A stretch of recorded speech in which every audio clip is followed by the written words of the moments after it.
वसईमधला स्वयंघोषित धर्मगुरू बोंधूबाबा ऋषिकेश वैद्यला पुणे पोलिसांनी अटक केलेली आहे। आपल्यासोबत स्वतः DCP राजकुमार शिंदे सर आहेत। सर, या पीडित महिलेनं नक्की काय तक्रार केलेली होती? सध्या आपण त्याला ताब्यामध्ये घेतलेला आहे। प्राथमिक तक्रार नक्की काय आली? मीरा भाईंदर वसई विरार या पोलीस आयुक्तालयाअंतर्गत माणिकपूर पोलीस स्टेशन इथून 0 नंबरनं पुणे शहरातील मांजरी पोलीस स्टेशनला महिला अत्याचाराची फिर्याद प्राप्त झाली होती। ती आम्ही या ठिकाणी प्राप्त झाल्याबरोबर नियमित FIR दाखल करून घेतलेली आहे। FIR मधील हकीकतीनुसार आम्ही तपास सुरू केला आणि त्यातील आरोपीला काल मध्यरात्री ताब्यात घेतलेला आहे आणि आज त्याला न्यायालयापुढे आम्ही हजर करत आहोत। ही जी 35 वर्षीय पीडिता महिला आहे, तिनं काही तक्रार करताना असं म्हटलंय का की बोंधूबाबा जो आहे महादेवाची पूजा सांगतो किंवा इतर काही धर्मकांड जे आहे ते सांगून तिच्यावरती लैंगिक अत्याचार जो आहे ते करायचं? तक्रारीमध्ये महिलेनं तिला मी महादेवाची उपासना वगैरे आपल्याला शिकवतो असं सांगून तिचा विश्वास संपादन केलेला आहे।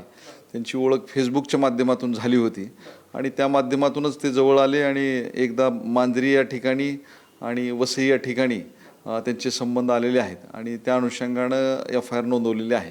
पुढील तपास आपण करत आहोत। ज्यावेळेस खरं तर FIR गुन्हा दाखल झाला त्यानंतर तो फरार होता अशी माहिती होती। तो पुण्यापर्यंत नक्की कसा पोहोचला? आपलं पोलीस पथक जे आहे ते त्याच्या मागावरती होतं की त्याला नक्की कुठून ताब्यामध्ये घेतलं? तांत्रिक विश्लेषणाच्या आधारे आपण आपल्याकडे नियमित FIR दाखल झाल्याबरोबर आपली पथकं आपण रवाना केलेली होती आणि त्या माध्यमातूनच आम्ही सांगवी येथून त्याला काल रात्री ताब्यात घेतलेला आहे। तो वसई ते सांगवीपर्यंत नक्की कसा पोहोचला की तो पळून जाण्याच्या तयारीमध्ये होता, मग त्याला आपण त्याबाबत आम्ही अधिक तपास करत आहोत। या सगळ्या प्रकरणामध्ये त्यानं एक फेसबुक पोस्ट सुद्धा केलेली होती की माझ्यावरती खोटा गुन्हा दाखल झालेला आहे। मात्र जी पीडितानं तक्रार केलेली आहे प्राथमिकदृष्ट्या निष्पन्न होते का की त्यानं फसवणूक करून महिलेवरती अत्याचार जो आहे तो केलेला आहे? फिर्यादमध्ये पीडित महिलांनी ज्या काही गोष्टी नमूद केलेल्या आहेत त्या अनुषंगाने आज आम्ही न्यायालयासमक्ष हजर करून त्याची पोलीस कस्टडी घेऊन त्या अनुषंगाने सबळ पुरावे संकलित करणार आहोत। त्याला ताब्यात घेताना त्याच्याकडून आणखी काही जप्त केलेलं आहे? त्याला ताब्यात घेतलेलं आहे आणि पुढील कारवाई चालू आहे।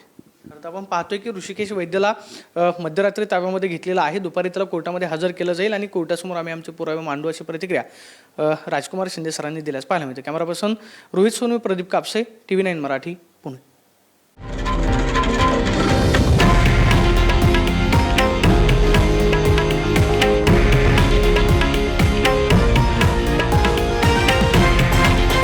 हे आहे देशातील नंबर 1 न्यूज नेटवर्क आणि आपण पाहत आहात TV9 मराठी, एकमेव।